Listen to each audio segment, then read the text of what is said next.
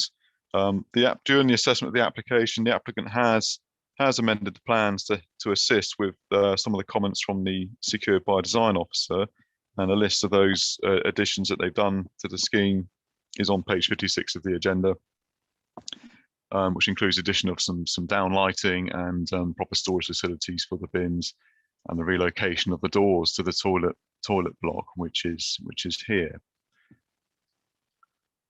Turning to some other of the elevations, you can see site photographs. So the site is over here in this part. You'll see there's a large wall which would be sited adjacent, which is the start of the school site, which is more clearly seen there. So the building would be behind here and down to here. Just a view further back, really looking north still. From the road itself to the north, the building would largely be here.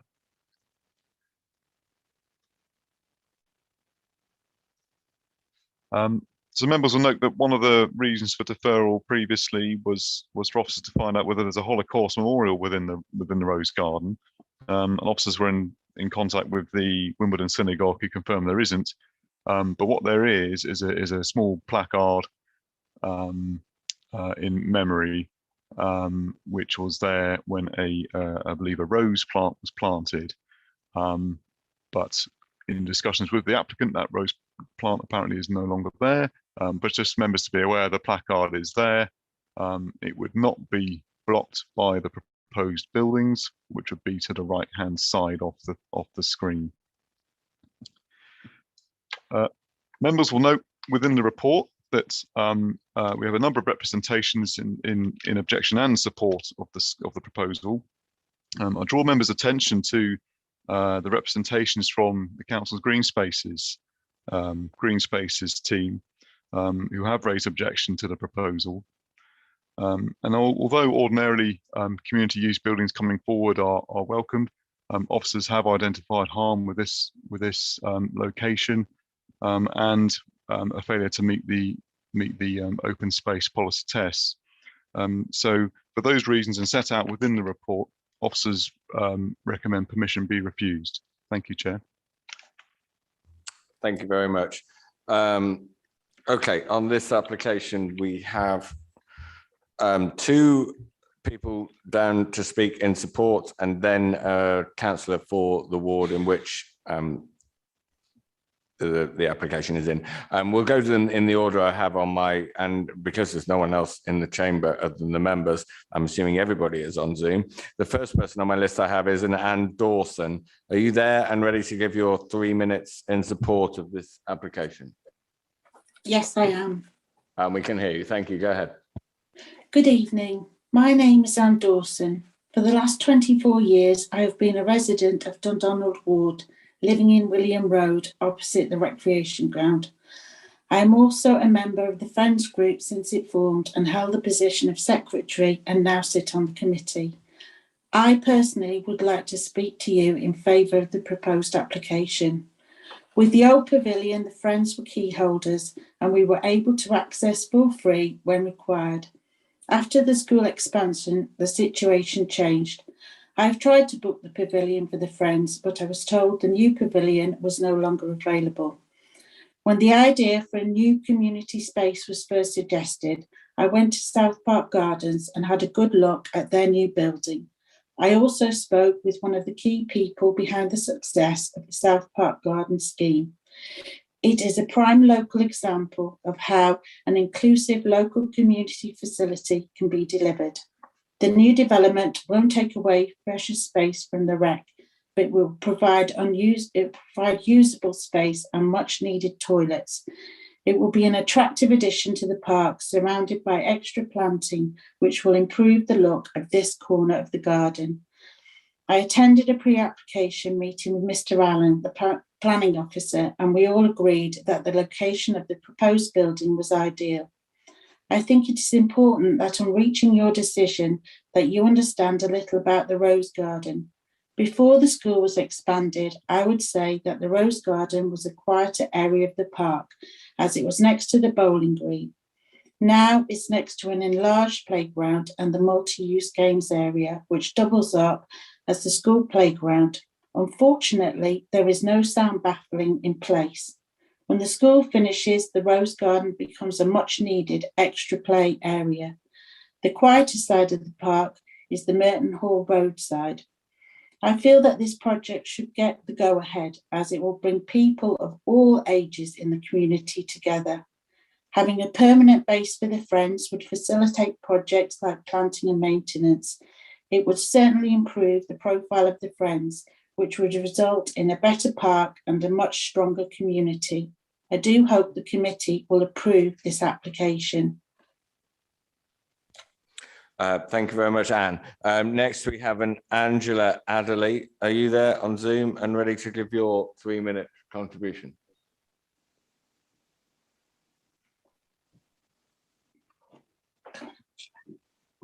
Yes, I'm here. Yes, thank you. We can hear you. Go ahead. The committee raised several queries at a previous meeting. They were concerned that the community pavilion is for the exclusive use of the tennis club, that the Rose Garden is a Holocaust memorial, and that council officers believe there are already adequate community facilities in Dundonald Rec for the community. These are all misconceptions. The pavilion is definitely not just for one section of the community. The tennis club instigated the planning application on behalf of the community because it is a charity with community objectives. That's all. Merton's Green Spaces in particular seem to believe that the community pavilion is purely for the tennis club's benefit. This is completely inaccurate. The community pavilion cafe will work in exactly the same way as a successful facility in South Park Gardens, and councillors should be in no doubt that our facility will be for the whole community, young and old alike, to use and enjoy. I understand that the planning committee has now been provided with confirmation that from various sources that the Rose Garden is not a Holocaust memorial site. Councillor Joan Henry very kindly met me in the rec recently and saw for herself the proposed position of the community pavilion. As I believe she observed, the footprint of the building is relatively small and that it will be tucked away in a corner of the Rose Garden under a canopy of trees. These tall trees actually restrict sunlight to the proposed space, and the ground beneath is bare and grassless at the moment. The trees themselves would not be affected. This is in contrast to the fact that several trees in the rec, all over 100 years old, were axed when the school expanded into the recreation ground a few years ago.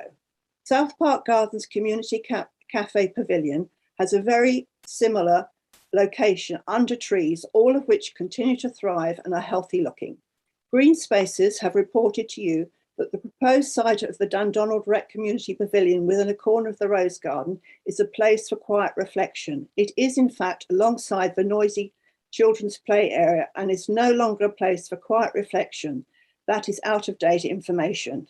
No one uses the Rose Garden for any activity, as Green Spaces believe it is just a walk through to the rest of the rec. I'm sorry to say this, but it is nonsense for council officers and Green Spaces to continue claiming that there are already adequate community facilities within the rec. The indisputable truth is that the community does not have access to any community rooms in the new school building. This has been confirmed by ID Verdi, and ID Verdi has also confirmed that the so-called public toilets within the school are permanently locked Monday to Friday and are only open at weekends if a sporting event is booked. And for that to happen, someone has to be available from ID Verdi to open them, which is often not the case. From every angle, social, sport and community, there is a definite need for a community building, particularly for people of my age, but for all age groups too. We are a diverse community, and the community pavilion would ensure we meet, become friends and enjoy each other's company. Okay, the time is up. I'm going to have to ask you to wind up. Well, I have one more sentence. We heard your points. Thank you. That's the two supporters that we've heard from. Councillor Fairclough would also like to contribute on this. So I can see you there on the screen. Are you ready? Chair, yes, I am. Thank you. Go ahead, Anthony. Oh, thank you. Tonight I'm speaking in my capacity as a Dundonald Ward councillor. A number of residents have shown an interest in this application, both for and against. The committee of the Friends of Dundonald Rec have asked me to read a short statement from them, which I'll do first, and after that I'd like to add a few short comments of my own. The statement from the Friends Committee is as follows. The Friends of Dundonald Recreation Ground is a group comprised of local residents who have a genuine interest in ensuring that Dundonald Recreation Ground is managed and maintained for the benefit of all residents and users. The Friends is in favour of any reasonable and sympathetic improvements to the rec that improve the use, access and amenities of the rec, especially the provision of community facilities and access to safe and maintained public toilets. Whilst the committee cannot express any views as a group without formally consulting its members, a number of members have expressed concerns about the current application. However, there is consensus amongst the committee members that arrangements need to be put in place to allow immediate public access to the existing pavilion and adjoining toilets as intended when these facilities were built as part of the expansion of Dundonald Primary School. So with regard to my own comments, I want the Planning Application Committee to be really clear about the reasons they're being asked to refuse this application and how that has been determined and the factual situation.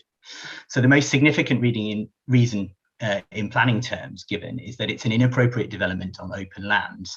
Under CS13 and DMO1, building on open space should not be given permission unless the development is for alternative sports and recreational provision, the needs of which clearly outweigh the loss. And I want to shine a light on how that concept of need outweighing the loss is being determined in the report here before you. The original representation from the Green Spaces team says of the existing pavilion building, this building is underutilised and that the toilets are only open for sports booking and other events. That's 5.6 of the original report. They go on to further comment that adding extra facilities would result in the intensification of use of tennis courts near a school and the proximity of a nearby private tennis club as reasons why these facilities are not needed. The public access to toilet facilities is dangled with the new coffee van. So I'd like to ask the committee two questions in your decision tonight. First, is this how officers should approach the establishment of a need for facilities that would justify or block building on open land? And I'd also question the reality, as you've heard from the other residents and the evidence in the pack. ID Verdi deny it's possible to book the existing pavilion and the toilet facilities are not open to the public. Whether they may be or not in the future is open to question, but they're not at the moment. The Friends statement shows people are crying out for more facilities here, and it seems to me that there's a gap between the theory and the reality. And whatever decisions made tonight, I'd ask that officers act to reduce that gap by allowing access to the facilities in line with their claims. And I would like the Planning Application Committee to fully express whether they feel that building on open land should be blocked here. Thank you very much, Chair. Thank you. Okay, that was the contributions. We now move to questions of clarification on the report from members of the committee. I see Councillor Draper. Nick. So it's in reference to point 7. Sorry, can I pause you there, Nick? Sure. I've forgotten again to go back to the officers if there's gosh. anything they need to raise on those contributions we've just had. So thank you, Chair. I don't, to be honest, Chair. I think a lot of what's been raised is discussed in the report and at length in representations made, not only from our internal consultees but also external. Thank you. okay, thank you. Back to Councillor Draper for your question.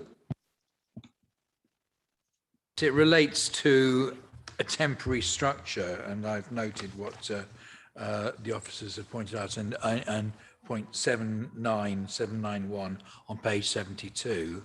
I'd like to ask them how temporary is temporary, given that you have to put in foundations. Would it be feasible to remove foundations after 5/7 years? Thanks.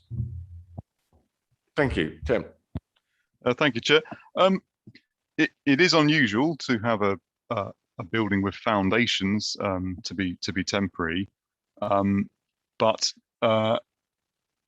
it would be on the onus of the applicant to comply with any condition put on for them to remove the building should a temporary consent is applied. The onus would be on them to remove it, which also include any foundations. A temporary structure normally would be perhaps sited raised on sort of wooden frame or a very small concrete base. Okay, thank you. Any other questions? We have councillors. Sorry, were you scratching your head or have your hand up, Councillor Carl Quilliam? Okay, we'll go Southgate, Crow, and then Quilliam. Thank you, Chair. Normally, in the interests of even-handedness, the applicant is invited to speak alongside objectors. Were Green Spaces invited to speak in support of refusal? I think that officers, are you able to answer that? Chair, not invited to the council meeting, as the application was deferred, not for them to be invited to the meeting, but for them to relook at essentially relook at the proposal and the additional submissions in support, which they have set out a fairly lengthy letter within the report, which I put in full. Okay, thank you. Councillor Crow. Thank you, Chair. I refer to page 65 at the top of the Green Spaces section. It talks about the new building is underutilised. Where is this new building? I'm a bit confused about it. Okay, thank you, Tim. Chair, the new building is to the immediate west of the southwest of the site. So it is the very southern building as part of the school extensions permission. So that is what they are referring to there in their representation. So just to be clear, this is a completely separate building to the community hall referred to on page 62.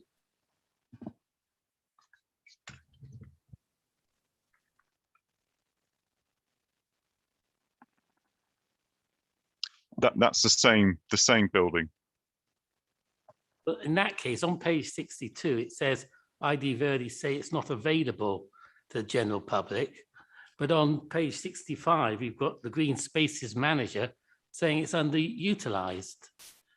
Can you clarify that, please? Chair, the comments on page 62 were from the additional comments from the applicant, and the comments on page 65 are from the Green Spaces manager. So this, you will note within the report, this is the issues of balance that we as planning officers have had to weigh up. We have an applicant saying one thing and our internal Green Spaces team saying something else. That is why those two comments contrast with each other. But sorry, it's not really the applicant, is it? It's our subcontractor, ID Verdi, is saying one thing. Now, Green Spaces. No, sorry, Councillor Crowe, the reference you're referring to, 3.3, does say ID Verdi has confirmed on multiple occasions that community hall is in use full-time by the school and is not available to the greater public. That is included in the responses from the applicants. Sorry, Tim, can you clarify that slightly further if you can? That's correct, Chair. Yes, so that is part of these submissions from the applicant is emails from ID Verdi sent to the applicant, and they put that forward. Okay, a question from Councillor Quilliam. Thank you, Chair. I appreciate this diverts slightly from the planning reasons, but it does suggest in the report that even if we grant planning permission today, there isn't permission from the landlord, as it says, to actually proceed with this anyway. And I appreciate officers may not be able to answer this because of the split decision making, but I'd be interested to know if we did pass this application today, would it have any bearing actually on whether it would be built? That is a strange part of planning law, is that I could, put in a planning application for the land behind Collinswood Tower. The likelihood of me building anything on that land is absolutely zero, but I could put in a planning application for it if I so wish to waste my money. But I think that is the situation. Did officers want to add anything further on that? I can do, Chair. Yes, so they would, if permission was granted, planning permission, that is, it is only planning permission.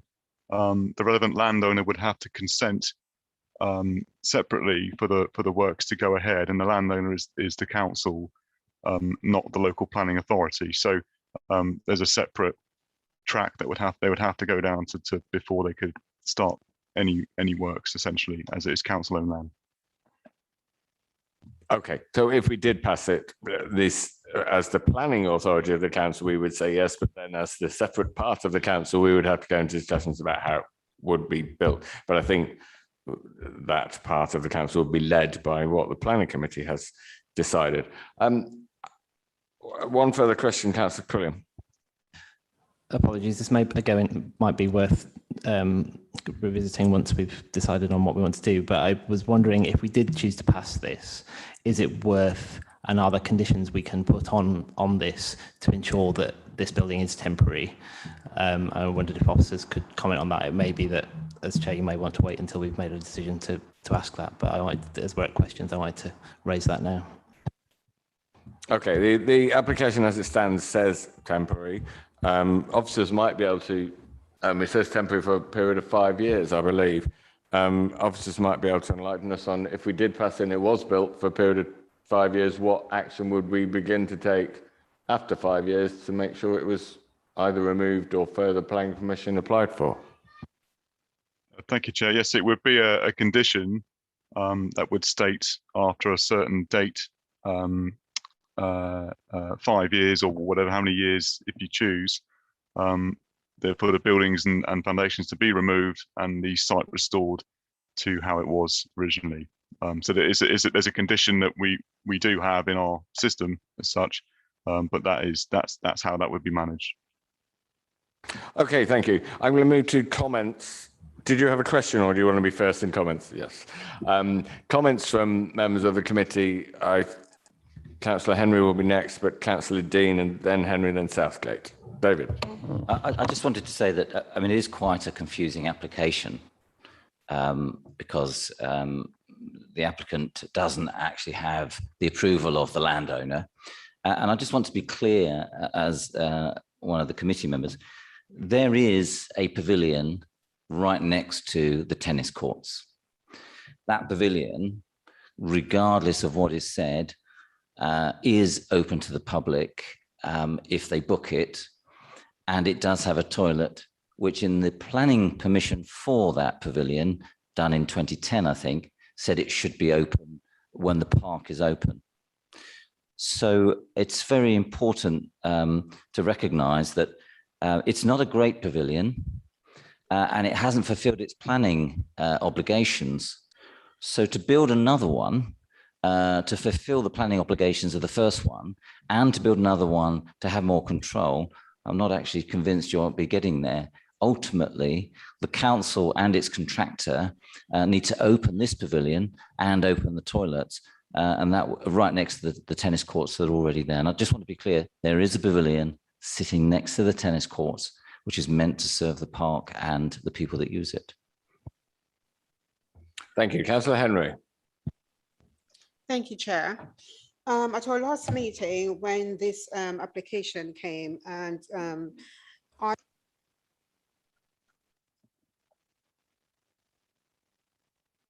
It was on originally. There you go, you're back okay, on. fine. Come on, it's me. Okay, fine. Okay, I start again. Right, okay. At the last meeting when this came to the application, to planning, I asked for time to visit the area so I can see where it was because I have no knowledge. And I went, and my main reason wanted to see where the flower garden was and the memorial plaque. And I went there, and to my surprise, I didn't see a flower garden. I saw some roses, unmanaged and uncared for. And also the space that they're asking to build their the pavilion, it's a very nice open space. And also in Pollard's Hill, my ward, we had a pavilion which was locked up for over 20 years, and the community comes together and they got from the council, they start using it, and so many people have the access of using it and coming out, especially during the COVID time when some people were locked away. You know, you find 1 and 2 people, they come out and they sit down. And this is something for people who need somewhere to go, right? So therefore, I think it is important that we look into the needs of especially the older people who want to do something and take an interest in their community. And, you know, I would say, to be honest with you, I would like to see this application go through. Okay, thank you. Councillor Southgate, and then Councillor Draper, and then Councillor Pearce. Yeah, there's a lot of almost unnecessary evidence put forward in this report, and trying to make points by innuendo, which are, you know, a suggestion that it's not really for public use at all, but only for the tennis club. And I think we have to discount that. We can control that by condition anyway. And as Councillor Henry says, the space on which it's proposed to erect this is not a tranquil space. Walk through as the school comes out, it is teeming with kids, all having a great time. And this would be an enormous asset. Now, I think we've got enough evidence that notwithstanding the original conditions under which the pavilion was constructed, it is not accessible. Specifically, the toilets are not available. Our present cabinet member for Green Space is very keen on provision of toilets in our parks. I know our notoriously misanthropic former Green Spaces manager was not keen, but I think that's wrong. I just do feel the other point I'd make actually is that the number of letters in support of this at 29 is almost double the number of objections. That's unusual. Really, all of these obstacles being put in the way of this, I think we should be, as a committee, agreeing to discount and to encourage that this be used with the example of the South Park Gardens Pavilion before us as something that's been a great success in building community links. Thank you, Councillor Southgate. Councillor Draper. Yeah, I'm afraid I'm not going to agree with Councillor Southgate. I mean, first of all, there's council policy that we don't build on our green spaces in our parks. It is the council's policy. Where South Park was concerned, there was an existing building that was rebuilt. There is a covenant, or apparently a covenant, placed by John Innes on Dundonald Rec, which was made an awful lot of during the expansion of Dundonald School. And there were hundreds of people who complained about the expansion of that school, and it was measured down to the last inch how much of the park was going to be taken up. You know, and that's that. I know that's circumstantial, but it's the same people who are complaining, sadly, who actually want this building. The temporary structure quite clearly is not a temporary structure. It's a proper structure. You know, and it does beg the question of, once this temporary structure is up, is it going to remain a temporary structure? Of course, it's not going to remain a temporary structure. How will we possibly get, you know, particularly if it's going to be popular with quite a lot of local people, how can we possibly take it down once it's up? And then there's the fact that the council, who haven't been invited here, the council, the green spaces team, sorry, haven't been invited here to actually defend themselves. The council owns the land. The council has not given permission for this. It is a purely theoretical idea. I mean, colleagues, this is a terrible, terrible waste of time, I'm afraid, and I'm going to be voting against it. Thank you very much. Thank you. Councillor Pearce. Dennis. Yes, thank you, Chair. Yeah, when my wife and I first moved into this borough, we lived within easy walking distance of Dundonald, and it was a very large open space, but my sort of half question, half comment is, gradually over the years, the physical attributes have been built on, and the open space area seems gradually, not by much, but gradually shrinking. But I looked at the Wimbledon Society's contribution to this, and it sort of mirrors what I was thinking about. We have here 25 key parks. Well, if Dundonald is one of them, and I didn't know it was, but if it is, we have loads of parks, and I know they have metropolitan open land status and they have conservation status, but if this is one of the 25 open spaces, surely we should add the same sort of references to it by saying, does this building that they're going to put up, temporary or otherwise, enhance that open space, or does it not? Is it a fitting extension to the use of this open space? Because the garden is only dilapidated, and it was fine when I used to go there. Surely that would be a better use, improving the rose garden rather than building a temporary structure on it. Thank you. Thank you. Councillor Butler. Ben. Yeah, thank you, Chair.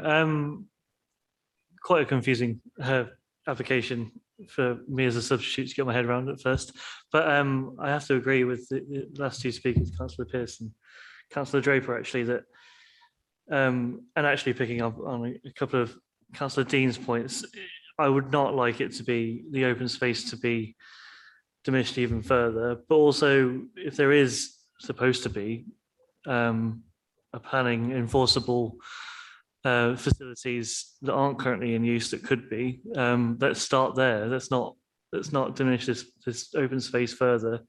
We need to hang on to these spaces, so that's why I'd be supporting the refusal. Thank you. Okay, thank you. I'm not seeing any other hands up. The officer's recommendation is for refusal. I'm going to move it to a vote on that. Obviously, if that is defeated, then we talk about options other than that. But firstly, I'm going to put it on the vote on that. So the officer's recommendation is to refuse permission. Can I see all those in favour of the officer's recommendation? I'm seeing 4. All those against? I'm seeing 2. All those not voting? 2 not voting. So it's 4 in favour, 2 against, 2 not voting. It's in favour of the officer's recommendation, and that is for refusal. Now, we are just over an hour and a half in. We've done 4 of the 7 in front of us, and I need to use the facilities. So we will have, I make it 12 minutes to 9. We'll reconvene at 5 minutes to 9. So just a 7-minute quick break. Thank you.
Okay, if I could ask people to retake their seats, we will continue.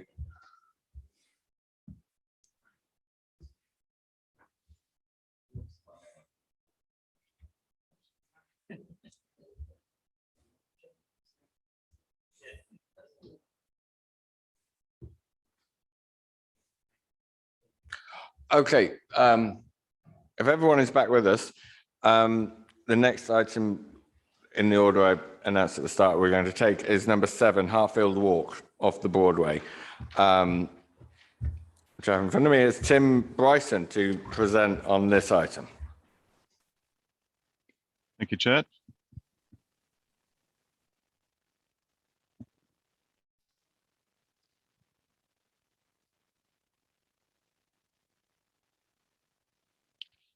Members, the application site is at Hartfield Walk in the town centre of Wimbledon.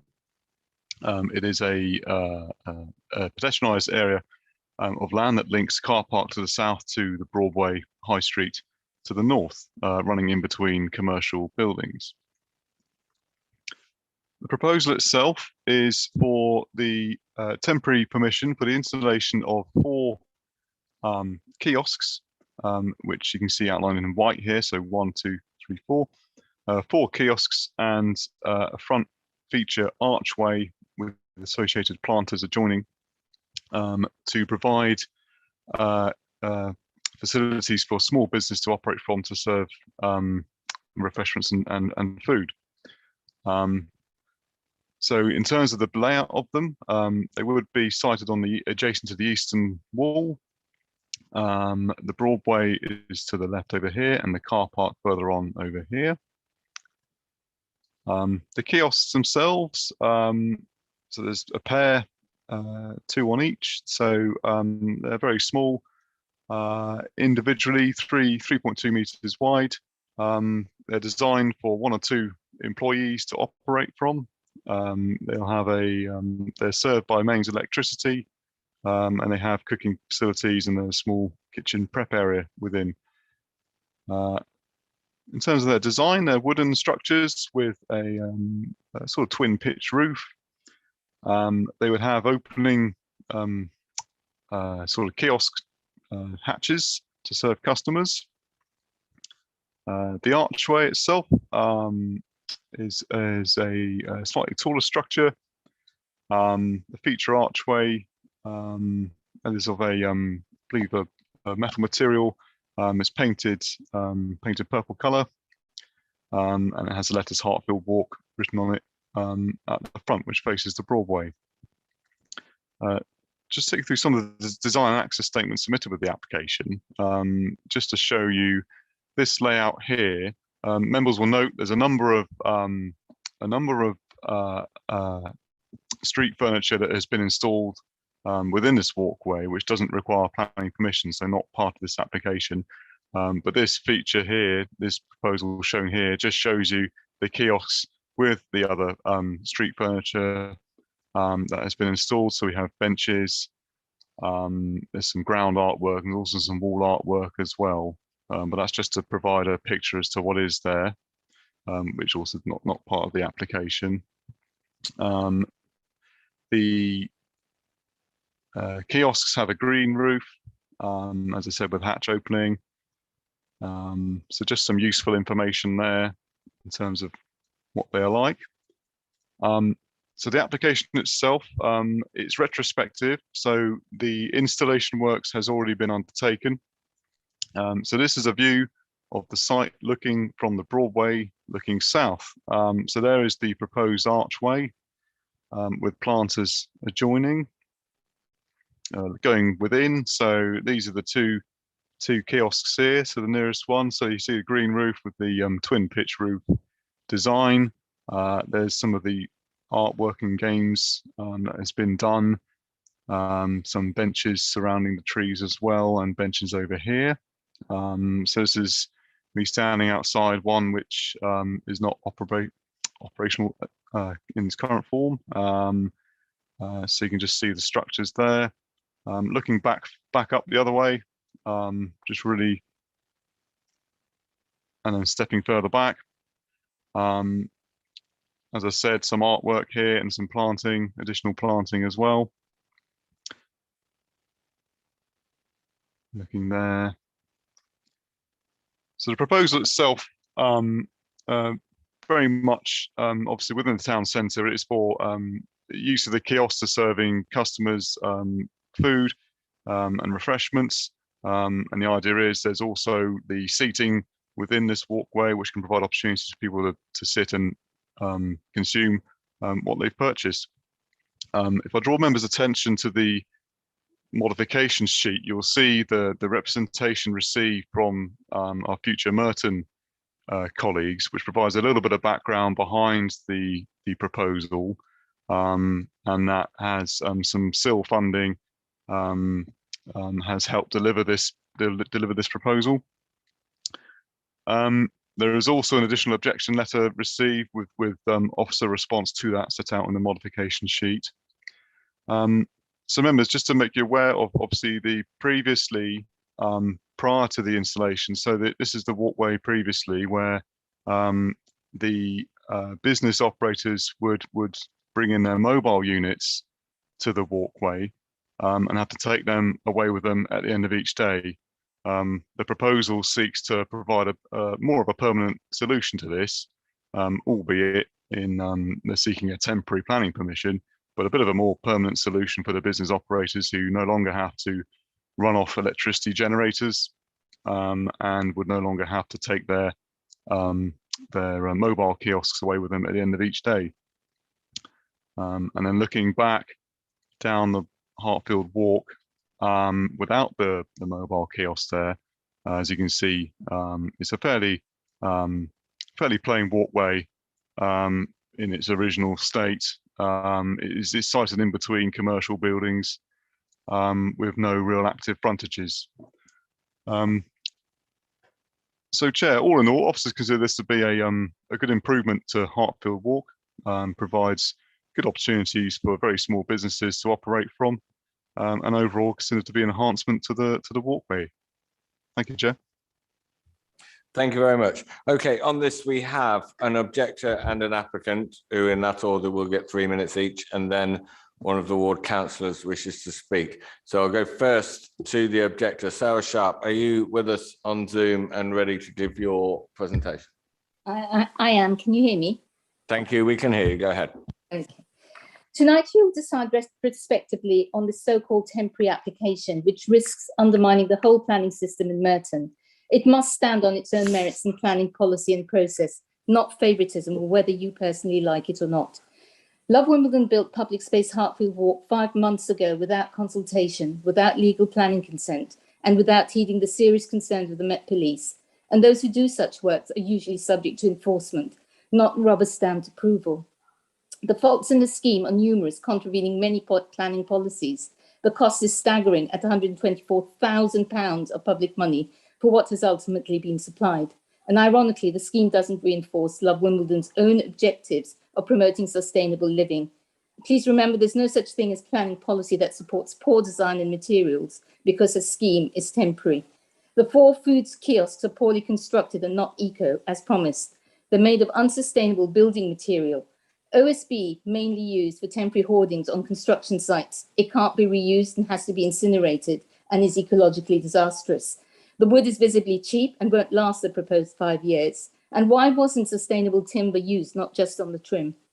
A new redwood market cabin costs just over £3,000, inexpensive with a budget of £124,000. It's easily dismantled, it's durable, green and safer for the traders themselves. The kiosk's design and fixed seating have already been designated a security risk by the Met Police, offering areas of concealment for would-be criminals and thieves. What was once an open 8-metre wide unobstructed walkway with clear views is now a cluttered space with no clear sight lines and blind spots. Why is there no CCTV covering the whole of the walkway, not just the cycle stands as recommended by the police? The archway design, also with tall OSB planters at the entrance to Hartfield Walk, is too narrow and needs to be much wider to straddle the 2 walls of the walkway. Why not move it to the car park to welcome visitors to Wimbledon? The entrance is now divided into 3 chunks of 2 metres each instead of the recommended 3 metres. It impedes pedestrian flow, especially for the visually impaired and those with mobility issues. The planters are poor quality. They're painted at least twice in 5 months. The 12 secure Sheffield bike stands have also gone, replaced with fewer flower designed stands that are insecure and less functional. And why were 4 existing 20-year-old pear trees omitted from the planning application? The council's own tree experts couldn't offer their sage advice. Now they're wrapped in seating, metal cage and astroturf. Integrity matters, and we trust you tonight to exercise it. Hartfield Walk shows that certain members in our community believe the rules don't apply to them. So please do the right thing and hold Love Wimbledon to account. Refuse it, and please give us a truly safe, eco-green public space. Thank you. Thank you very much for that. Helen Clark Bell, and on behalf of the applicant, are you with us on Zoom? I am indeed, Chair. Thank you. Thank you. Go ahead. We can hear you. Thank you. An application for still funding was approved by officers and Merton councillors in September 2020 to develop this drab walkway into a dynamic public realm space in the heart of Wimbledon Town Centre. Over the course of the next few months during the design of the scheme, we regularly consulted with highways, the licensing team, the police, Merton tree wardens, the existing stall holders, and an independent arboriculturist. We regularly communicated the development of our plans through social media, our website, and our newsletters, and presented to the December Wimbledon Community Forum. Our social media alone generated a reach of over 17,000 impressions just in January and February, and our Instagram post on February the 11th reached nearly 2,500 accounts, with 177 likes, and lots of feedback has been received from local residents across all our platforms, undertaking consultation with the community. We carefully considered every comment received, for example, amending the shape and location of the kiosks to allow greater visibility, installing armrests on the benches and adding additional greenery with the wildflower green roofs and relocating the floor games.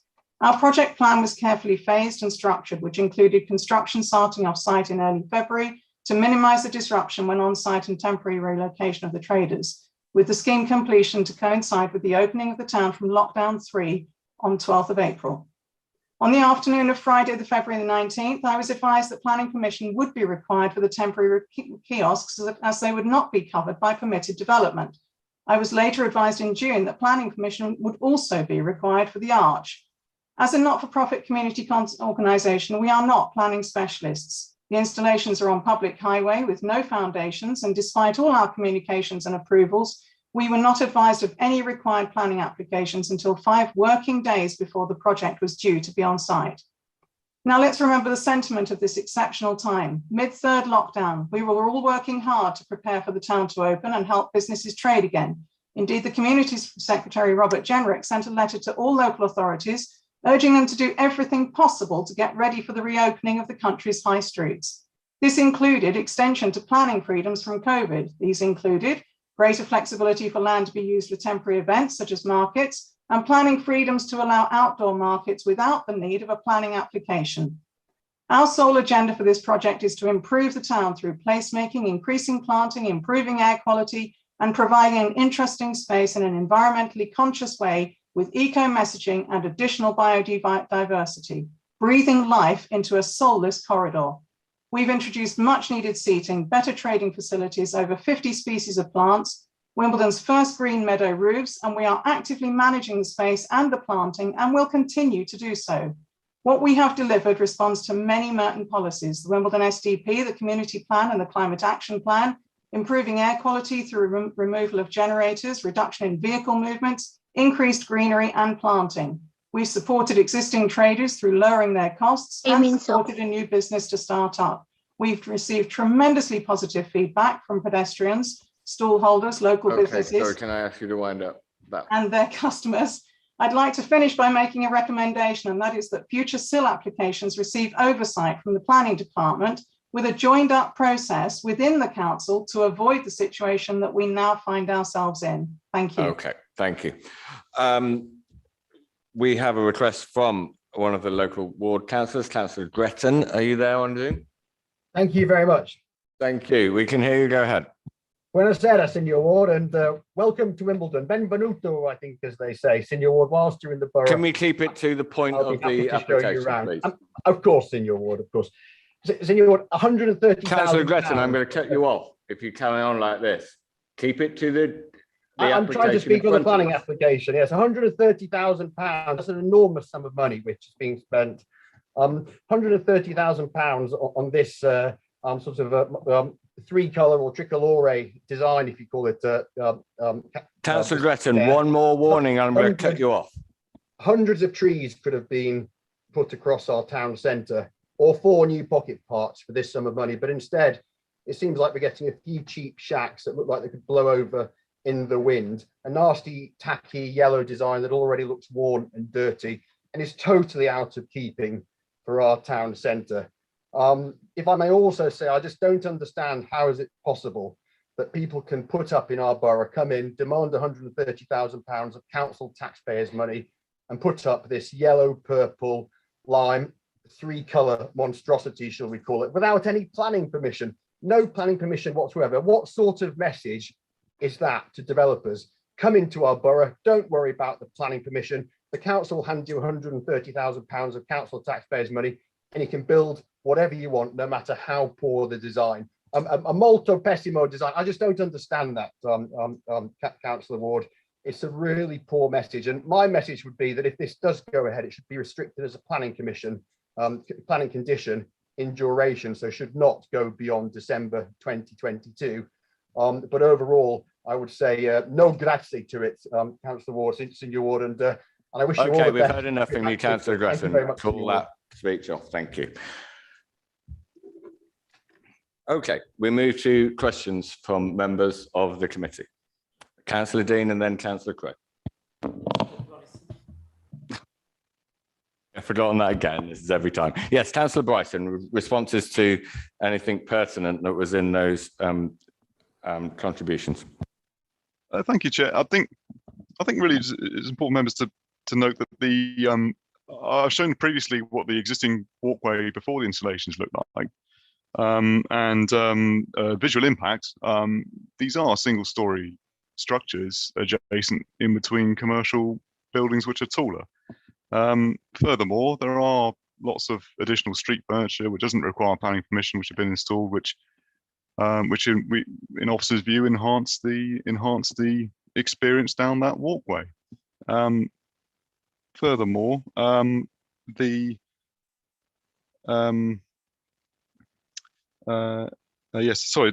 green roofs are proposed for the units, and all in all, we consider this to be visually acceptable to this town centre position. Thank you. Thank you. Okay, questions from members of the committee. Dean, Councillors Dean and then Crow, in that order. Thank you. I'm confused. So we're saying that street furniture doesn't need planning permission. Does this mean that anybody in the whole of Merton can put benches on public highways, and can anybody encage council trees? Can they do that? Is that the fact? I think clearly not. You have to be the landowner, and there are separate rules outside of planning permission in terms of street furniture, but the officer may be able to clarify. Yes, thank you, Chair. So it is the authority permitted development rights for the installation of such street furniture. With this site, it is authority land, and if I draw attention really to the comments from Future Merton in the modification sheet, which outlines that outlines the background behind the proposal, and that they have given consent for the works, which includes the surrounding the trees with the street furniture. So that is why in this case those don't form part of the this application.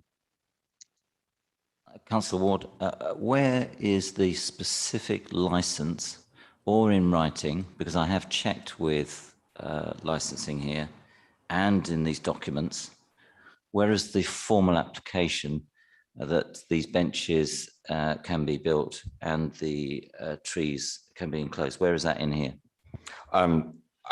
Officers will confirm, but I My understanding is that the proposal in front of us is for the kiosk, the archway and the planters. And that planning permission is not needed for the other items that you mentioned, but the officer may be able to clarify.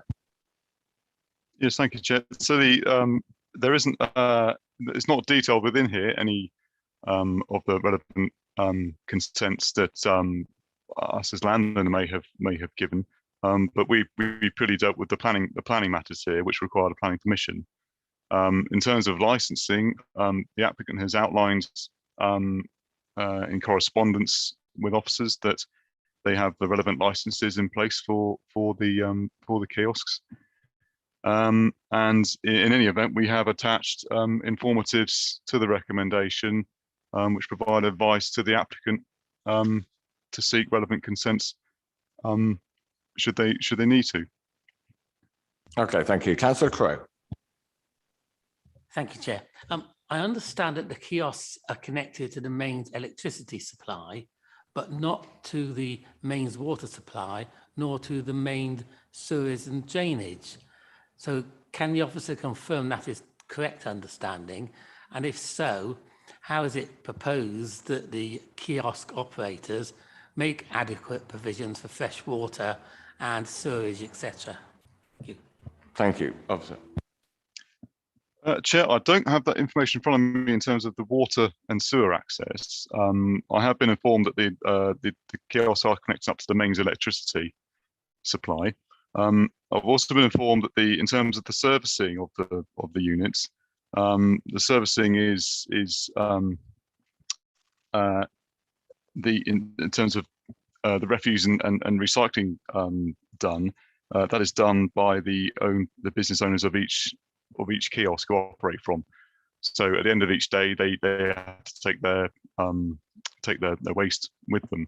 But unfortunately, I can't clarify the water and sewerage issue, I'm afraid. On this, in my younger life, I worked in many outlets like this, and water and sewage is almost, there aren't toilets on site, so that kind of sewage is not needed. Wastewater would be dealt with in the same way as any other waste on site, be probably carried away in a container and poured down a drain, or dealt with in any other way. And we're not looking at sort of toxic waste or anything. It'll be hand washed, basically. That will all it would be. Any other questions from members of the committee? I'll go back to Councillor Dean.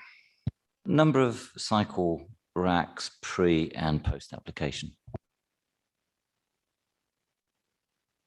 I'm sorry, was that a question? How many cycle racks are there today? Although I know the first half of the presentation from officers was in the future tense, but of course they meant to be in the past tense. So I'm now, what I mean is pre the unplanned application. So let's say January, how many cycle racks were there and how many cycle racks are there today? Okay, thank you. Officers, can you answer that? Chair, an issue of cycle racks, I don't have the exact numbers to hand, but the prior to installations, there were more cycle racks than is proposed, which are there now. However, the applicant, as outlined within the future Merton comments about the re-provision of, I believe, so I'm just having another look at it at the moment. I believe they're in discussion with future Merton about re-providing additional cycle racks elsewhere within the town centre.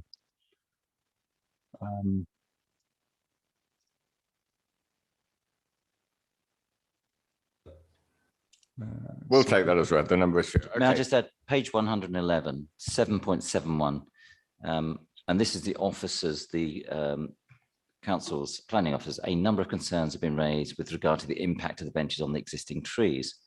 The benches do not require planning permission, not part of the application. The kiosks and archway do not require foundations. Then the next sentence, officers not ether concerns expressed by the tree and landscape officer. Officers not ether. So I saw the reservations from the tree and landscape officer, which is not in here now. are they saying that he was critical? Chair, that is a typo in the report. Apologies. It should say officers note the concerns.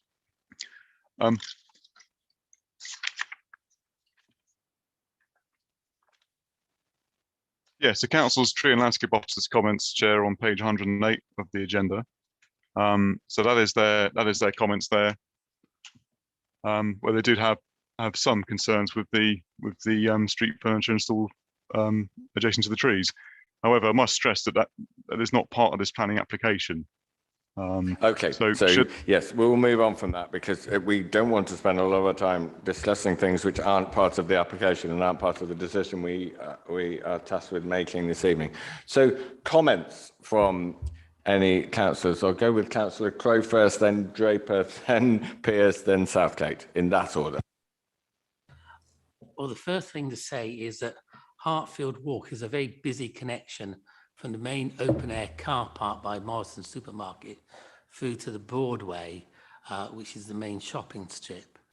Now, it seems to me that this whole kiosk arrangement is a solution to a problem which doesn't exist.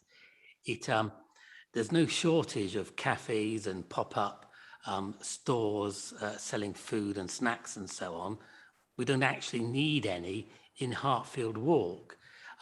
What has happened is these kiosks are constricting the flow of pedestrians through Hartfield Walk and potentially causing litter and goodness knows what to no particular purpose other than to the benefit of the kiosk operators because they're not fulfilling a need. You then come to this issue about water. Well, for the last 18 months or more, we've been told to wash our hands frequently and wash them for 20 seconds. And now we've got retail outlets serving food, etc. And they don't seem to be wired up to the mains or plumbed up to the mains, I should say. When the kiosks were movable, at least they had the ability to take their drums of water and wastewater out each night inside their mobile kiosks. The kiosks are kind of semi-permanent, fitted to the walkway. Well, they're carrying them out by hand. The whole thing seems to me to be a hopeless muddle. It doesn't contribute to the community assets. In fact, it detracts because of the narrowing of the walkway and the removal of cycle parking spaces. So I'm against it. Okay, thank you. Councillor Draper. Yeah, thank you very much. I'm afraid I'm not going to agree with Councillor Crowe. This was done, I believe, by Love Wimbledon as a response to a call from Robert Jenrick, who's the Secretary for State, who's actually urged councils, particularly in London, but throughout the country, to use available open space to create business from the point of view of regenerating as we came out of COVID. And I mean, look, let's see what it actually does. It creates opportunities for small business. It creates permanent employment, which is the sort of thing we want. It creates essential regeneration. And what's more, it is, whatever the detractors have said, it's a smart idea and it does brighten up what was previously a really quite mundane, boring passageway. I mean, I can't see what there is to dislike about this. I understand the business about the water, but it's an infinitesimal reason for getting rid of what is actually a very, very good idea indeed. I'm going to be voting for it. Thank you. Thank you. Councillor Pearce. Dennis. Thank you, Chair. Yes, I would like to agree with what Councillor Draper has said. I think a lot of town centres started from Barrows and Tinkers and all of that, starting up their businesses in the gutter. I remember going to North End Road Market when I was a boy in the 50s, and it was very exciting, rather than these faceless shops. And if we turn this down, as long as there's space for residents who want to go directly from the high street to the car park or backwards, then I don't see any problem with this. And if we turn this down, what we're saying really is that Wimbledon is too posh for a market. Thank you, Councillor Pearce. Councillor Southgate. Thank you, Chair. I was looking just a couple of days ago at Banks's latest visitations in Lowestoft, which, in case you haven't seen them, are very witty, very, very amusing. Indeed, so potentially valuable that the owners of one of the properties on which he's painted a mural, which was for sale, have now withdrawn it from the market because they think the asking price of the property is probably lower than the value of the Banksy.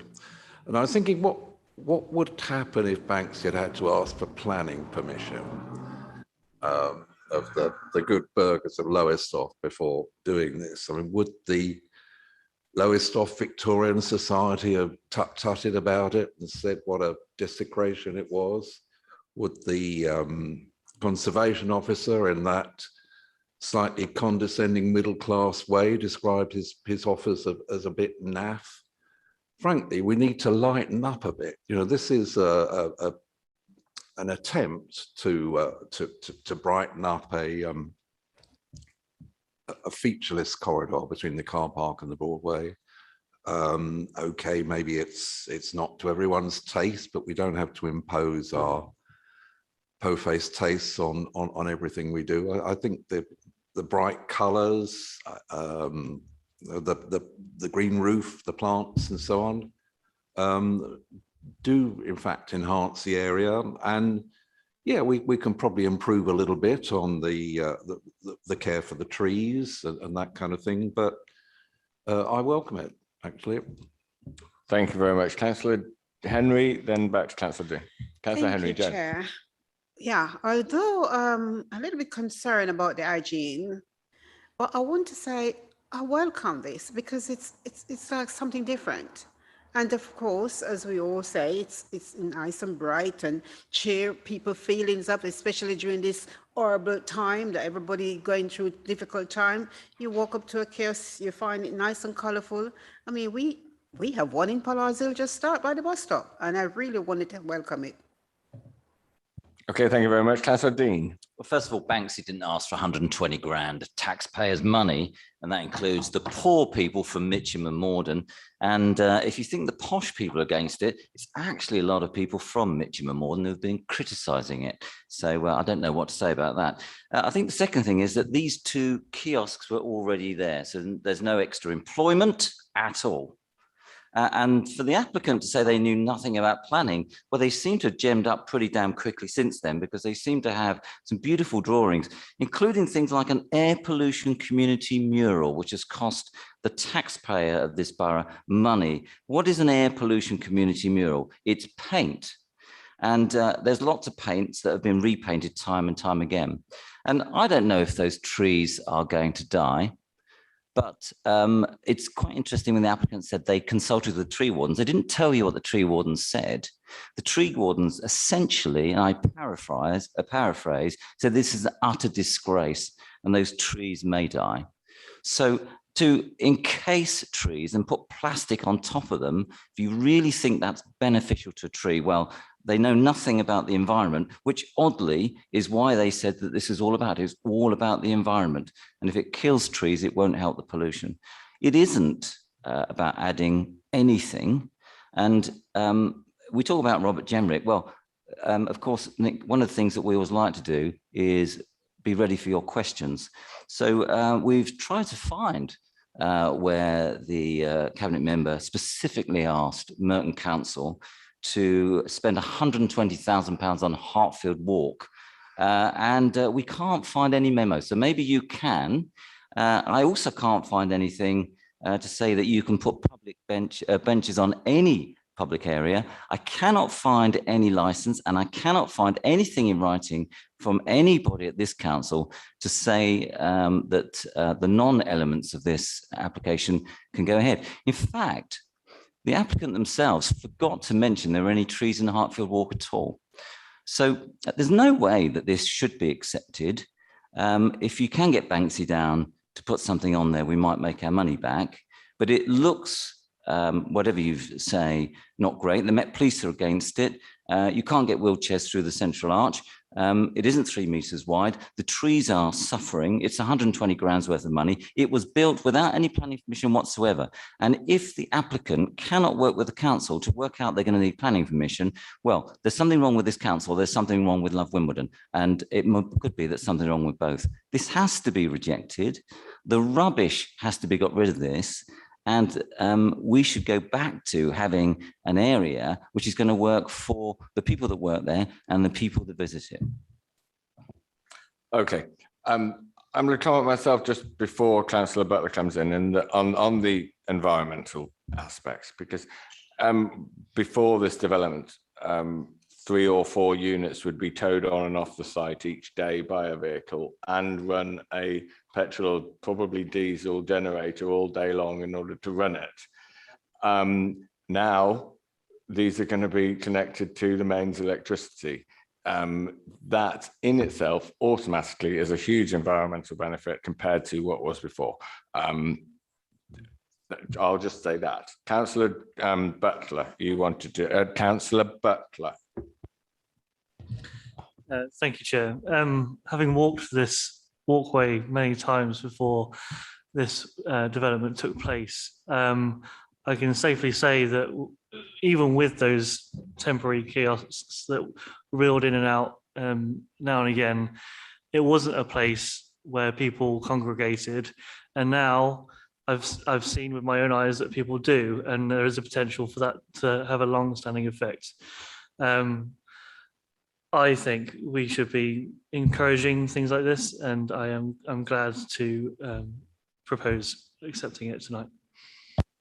Okay, thank you. I'm seeing there are no further comments. I'm going to move this to the vote, and the vote, as a number of people have proposed, is on the officer's recommendation, which is to grant permission subject to conditions. Can I see those in favour? 1, 2, 3, 4, 5, 6. Can I see those against? 2, and myself not voting makes the 9 who are here this evening. That item is passed.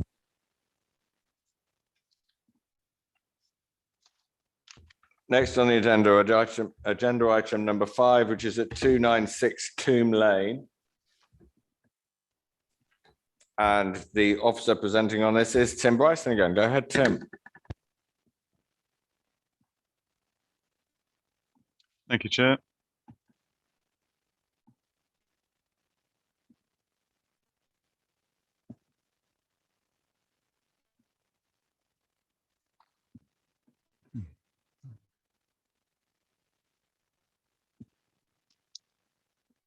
Sorry, Chair, bear with me.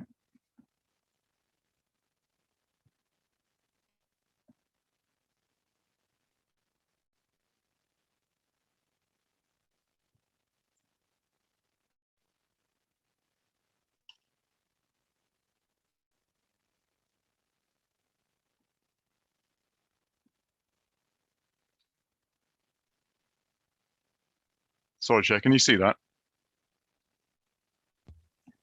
Yes, just about. Yes. Oh, no, we can only see your list of files currently. You need to open one, I believe.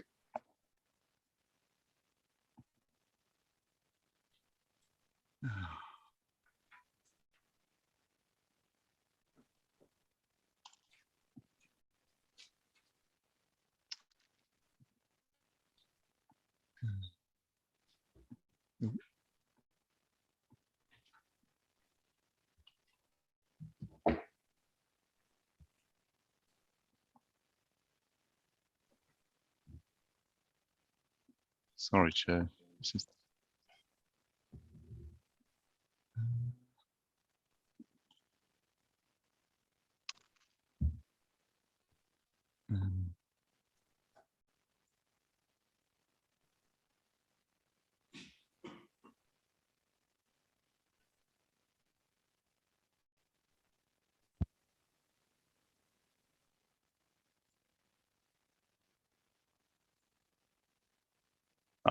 right. Apologies, Chair. Can you see that? Yes, we can now. Thank you. Go ahead. Members, the application site is at 296 Coombe Lane. The application currently comprises a detached dwelling with side garaging and associated amenity space surrounding. The proposal itself is to demolish the existing dwelling and replace it with a terrace of 3 dwelling houses. The dwellings would comprise 5 bedrooms each.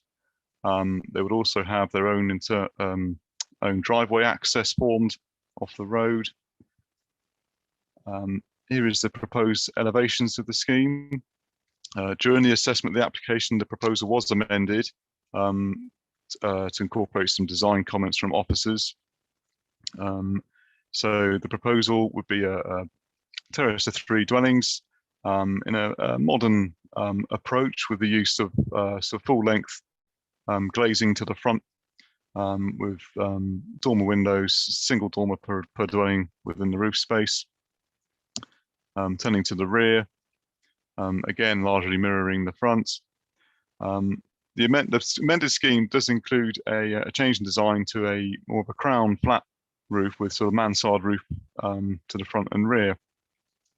So the change was done to reduce the height of the proposal in comparison to the original scheme. So that is the side elevations of the proposal. Proposal includes a basement as well as ground, first and second floor. The basement accommodation will be served by a front light well, and it would be an additional living space to each dwelling. The access would form 1 driveway for each unit. The existing driveway, which is singular, closed off. Parking to accommodate 2 cars. Originally, the proposal included 1 space off-site for each unit. However, in discussions with transport planning colleagues, given the low PTAL and the nature of the road that Coombe Lane is, it was encouraged to have an additional space on site to reduce the parking necessity potentially on Coombe Lane itself. Turning to first floor, so 2 bedrooms there, and then 3 bedrooms within the roof space.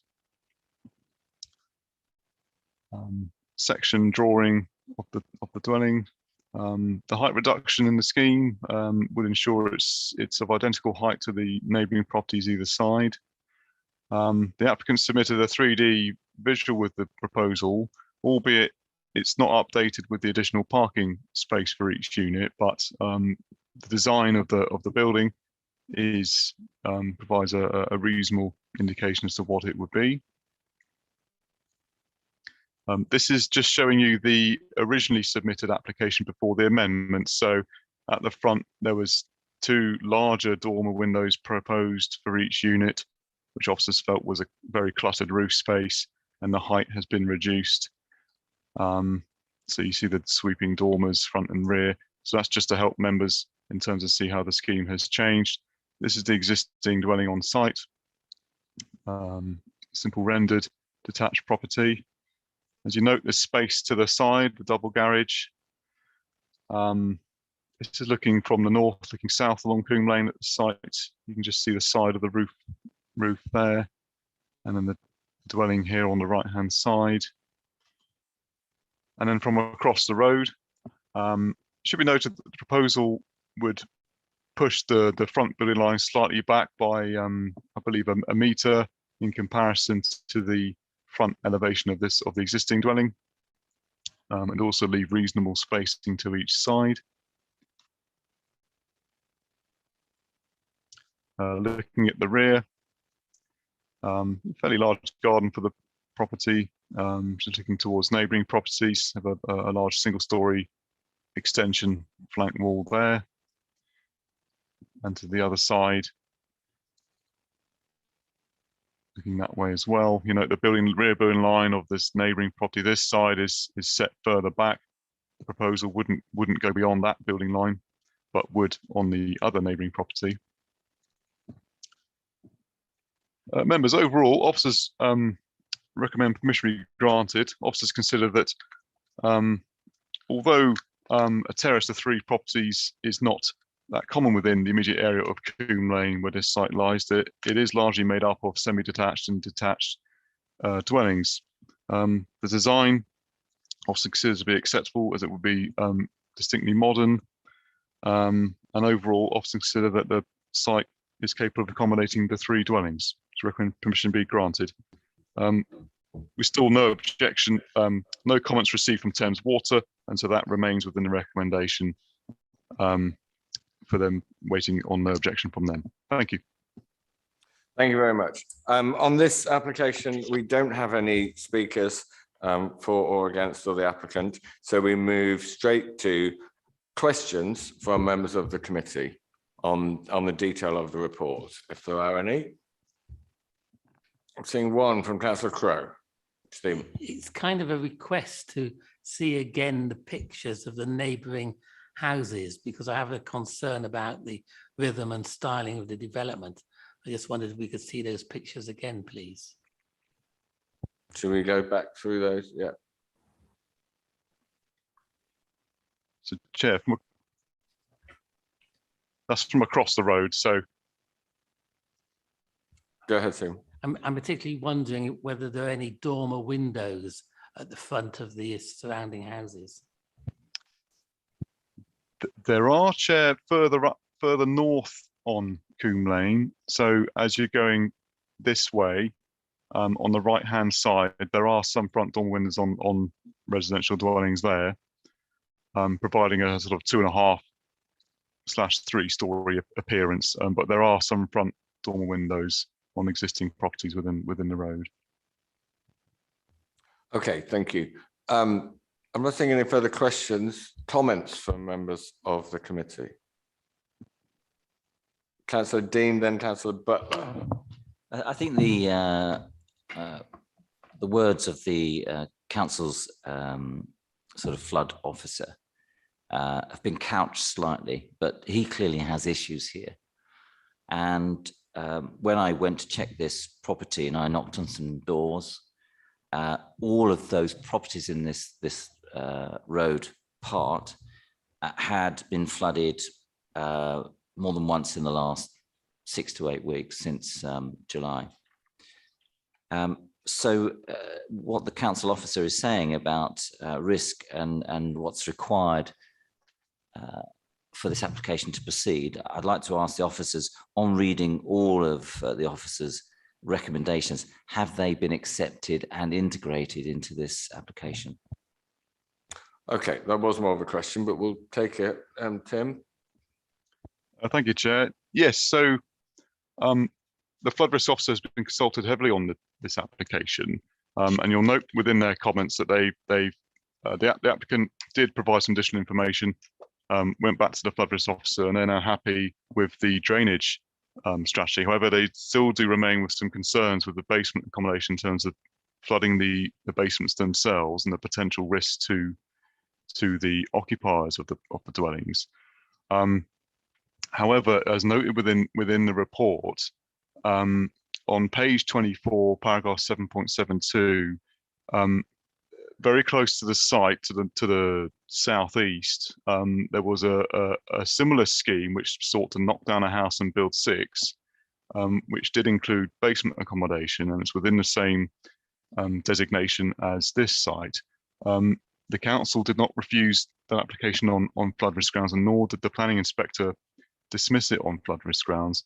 And so, although we note the concerns from the flood risk officer, however, we consider that the proposal can be supported on flood risk grounds, and we can't object to that. They did recommend a condition saying that no sleeping accommodation be proposed within the basement. However, as they are individual domestic properties, it would be unreasonable and we would consider to be unenforceable. But I think the key thing is that the property does have 3 other floors of accommodation, ground, first and second floor, and all the primary accommodation of bedrooms is above ground floor. So that is how we've come to this okay review. Thank you. Councillor Butler, you had a comment. No longer. Okay. Councillor Croy. As you may be aware, the Coombe Lane runs from the A3 to Rains Park railway station and the Rains Park tunnel. Now, despite Thames Water assuring that recent floods are a once in 30-year phenomenon, the Rains Park tunnel has been flooded 4 times in 5 years. And all along Coombe Lane, we have examples of flooding, particularly surface water on the playing fields to the north and south of Coombe Lane. So anecdotally, I'm very surprised by the flood risk rating here, and it just seems to me to be based on out-of-date observed phenomena.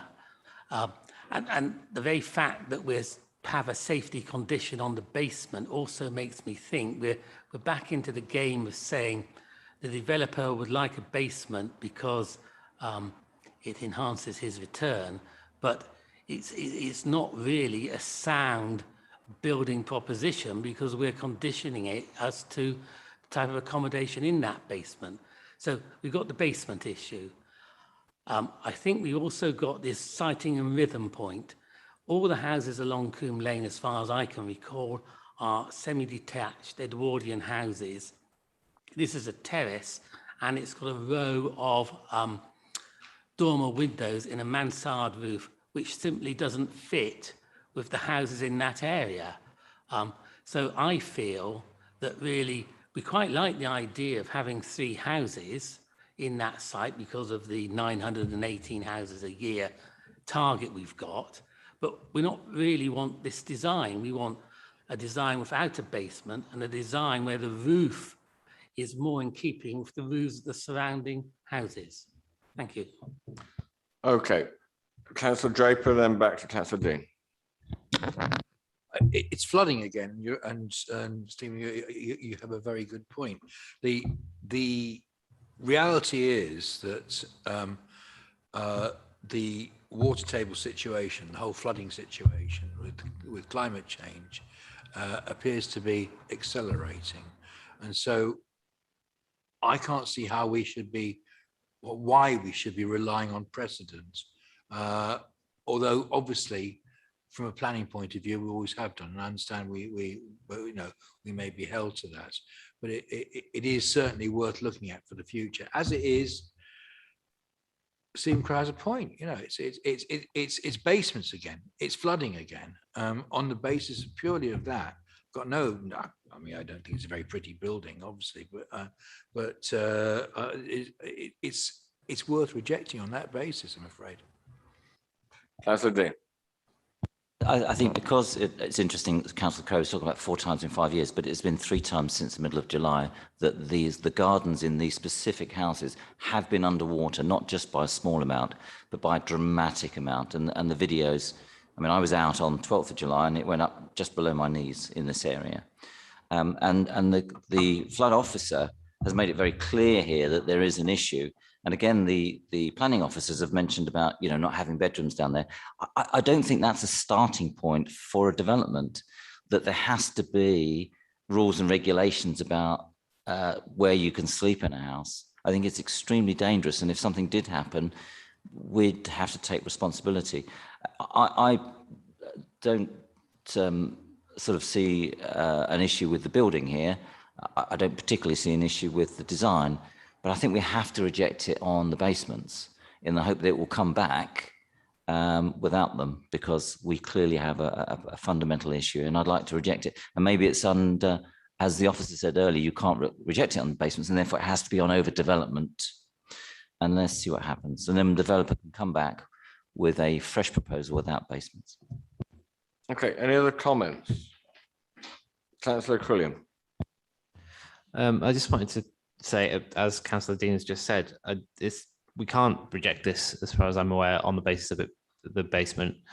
I can't see it as overdevelopment as it is. It seems perfectly reasonable in terms of, I think other people have said 3 units on this site seems perfectly reasonable. Heights seem reasonable. So, I mean, I will, and I'm happy to propose it now. I will propose supporting the officer's recommendation on this. because I think this is a perfectly reasonable development. Okay, thank you. The recommendation is to grant planning permission subject to conditions and no objection being received from Thames Water. I'm going to put that to the vote. So all those in favour of the officer's recommendation of granting permission? I'm seeing 3. All those against? I'm also seeing 3. Those not voting? 2. We have 3, 3, 2, that's 8, and my chair's casting vote, therefore, is to grant the officer's recommendation. So I don't use my chair's casting vote very often, but it was tied 3-3, and so I'm going to use it in that way. So that is item number 5, which is passed. We now move on to item number 8. 40A and rear of 40 Lambton Road in Rains Park. The officer presenting this, I think, will be Jonathan. Thank you, Chair. Thank you.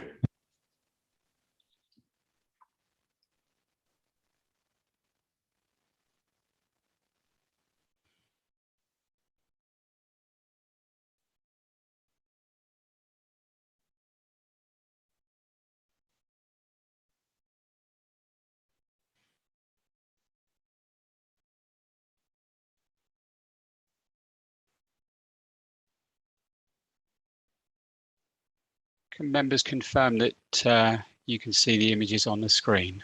Yes, we can, and we can hear you. Go ahead. Thank you. Thank you. Thank you. Can I firstly direct members to the modification sheet? We've received some late representations on the application, and the applicant has also provided a response as well. So why is this being brought before committee? Well, you see that there are a number of objections that have been raised to the scheme. The proposals are to replace 2 little studio units on this site and a small office and what was a builder's yard in here. If I can just take you through the images and to put 3 small units, small dwellings back in its place.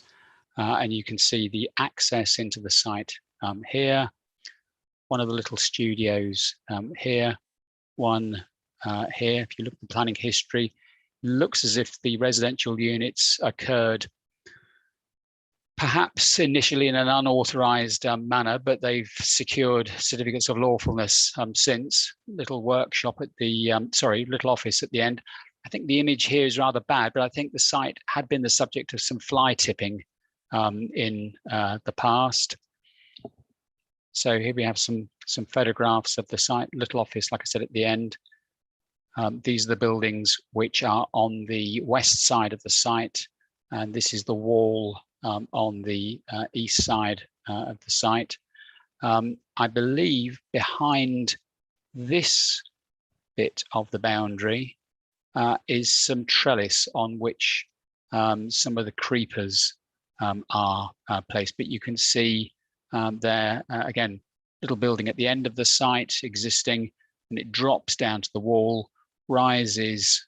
Well, like I said, I think behind this is some trellis, and then at the far end, you can see, well, somebody's already taken the matters into their hands. They've already erected some screening along the edge of the boundary, and then, like I said, we've got this little office building here. So there's the run of these buildings. That's the access into the site. And that's the view from the street. The application follows an earlier refusal. Officers negotiated with the owners of the site on an application for 3 dwellings to go on the site. And if I can just take you through to the images here for the current proposals, which do help us, in fact. The scheme that was brought before members decided that they wished to refuse permission. It went to appeal. The inspector upheld the members' decision. The 3 dwellings were designed with a mezzanine floor, and you can see where the hand is moving here. This was the profile of the 3 dwellings. So sort of a sleeping deck raised within the units, and you can see now from this image that we've now got units that are significantly lower. And I think in one part of the officer's report, it says at the maximum, the reduction in height of the proposals is in the order of just over 3 meters, so around 3.18 meters that they've been reduced in height.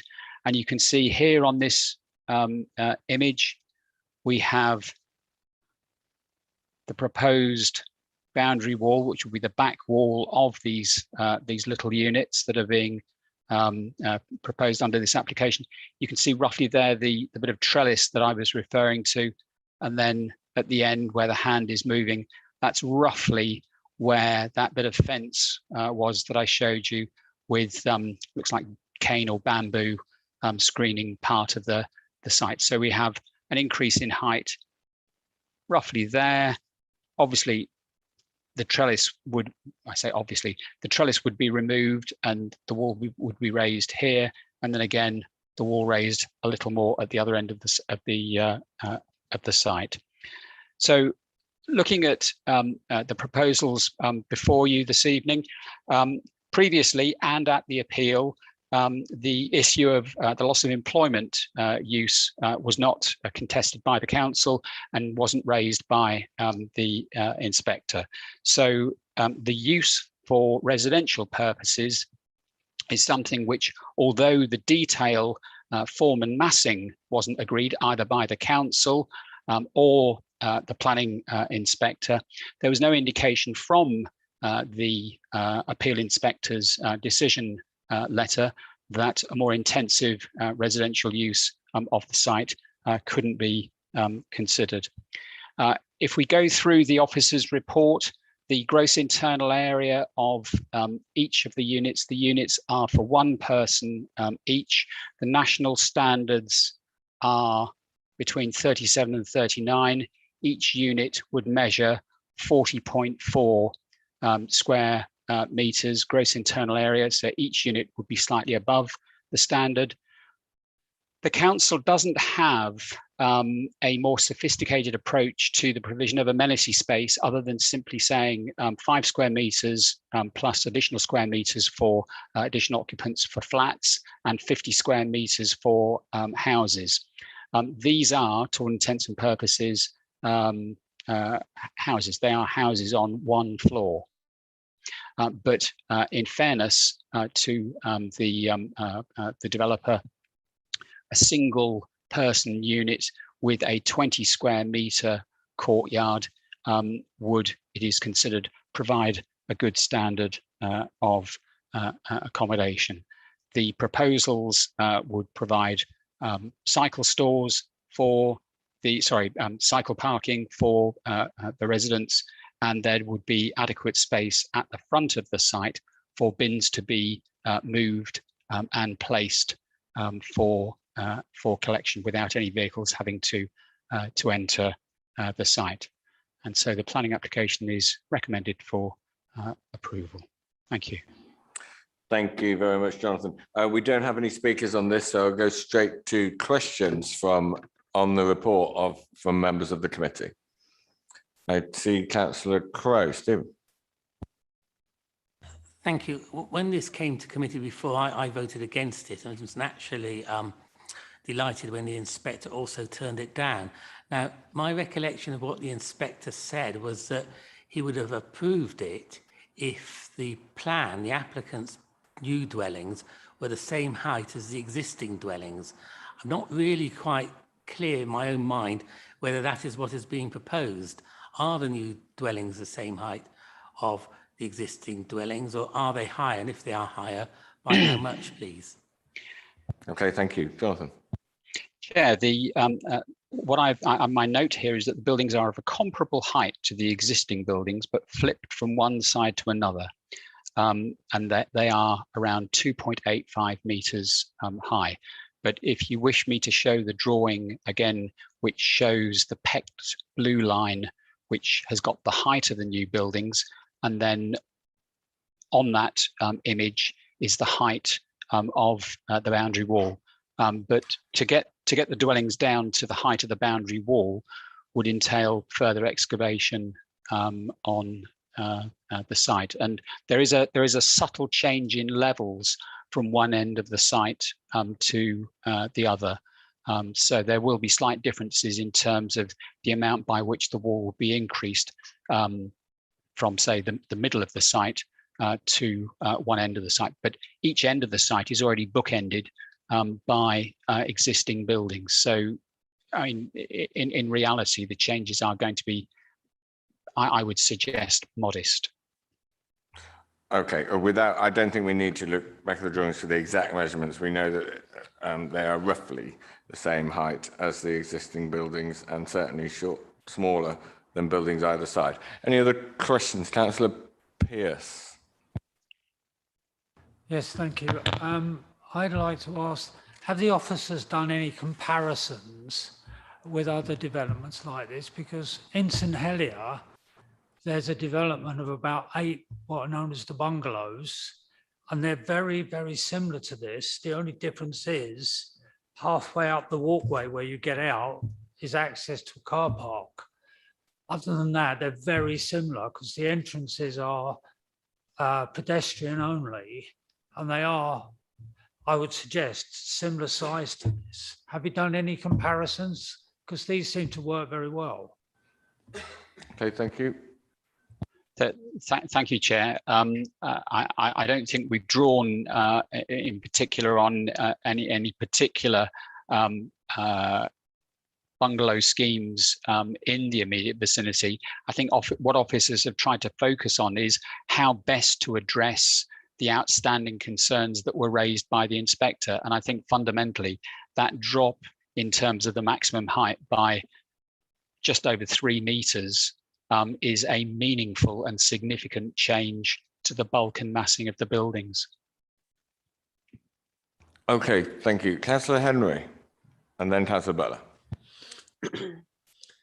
My concern is about the bin store. I mean, are you saying that in your plan that the resident will have to pull the bin store out to the entrance so that the collection can be taken? That's correct, Chair. The bins wouldn't be. The idea is that the bins wouldn't be left fronting the street. There is the opportunity for them to be tucked discreetly away within the development outside of collection day. Okay, thank you. Can't see any other questions. So, question, Councillor Butler. Thank you, Chair. Just wondering about the security and the access as it is currently, and how they propose to protect that site, especially as in your own satellite footage there, you saw some previous fly tipping, extensive fly tipping perhaps. It seems like quite a dark cubby hole in the proposed place. So anything that I can't see already in the report that you could summarize for me? Thank you. I think on that, from the plans I see, there seems to be proposed gates at the front. Would they be closed and only openable by residents with an electronic or an actual key? To follow on from Councillor Butler's question.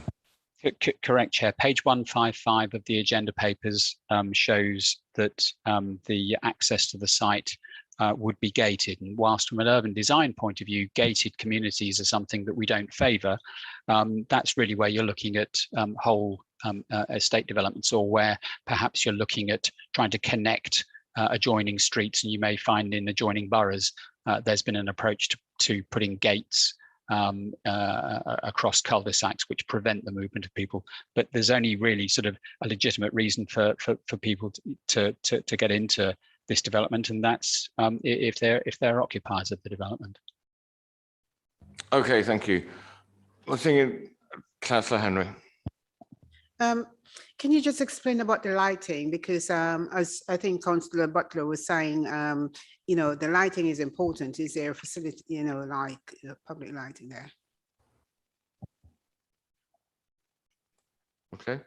Chair, on the matter of lighting, we've simply said any external lighting should be positioned at an angle to prevent any light spillage beyond the site boundary. I mean,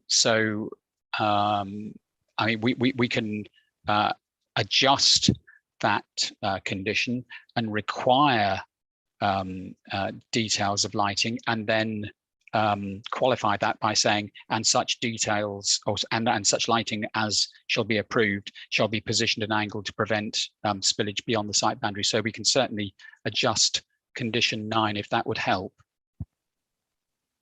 I think, yes, that would be helpful. So when we do move on to after comments from councillors, if we do move to pass this recommendation, it would be on the basis that that would be included as a change to that particular condition. Okay, I'm going to move to comments from councillors. I'm seeing none. Okay, I'll move to the vote. The recommendation is approval to grant planning permission subject to conditions, taking into account that last comment about the lighting, which would be added. Can I see all those in favour? 1, 2, 3, 4, 5, 6. All those against? All those not voting? 6 in favour, none against, 2 not voting, my non-vote. That one is passed. Finally, on the agenda tonight, agenda item number 11, which is a tree protection officer. I don't know whether we've got an officer to present on this. I think it's a tree protection officer. A lot of it is covered in most of it is covered in the report, if not all of it. But is there an officer who wants to comment or present this one? Chair, I can present it. There's an image of the site and images of the tree. Certainly, yes, please, go ahead.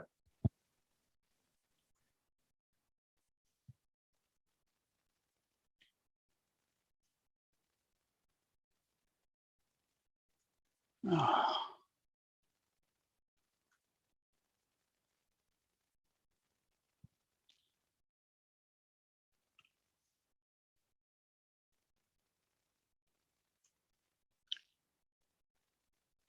Chair, the technology is not working with me this evening.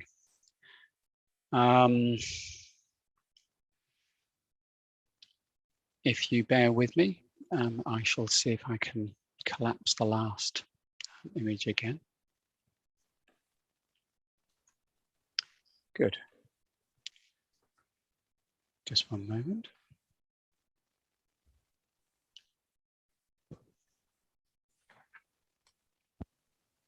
Oh, if you can't get them, we do have 3 photographs within the report in front of us on pages 239 and 240, which, yes, we'll move to, are there any questions from members of the committee?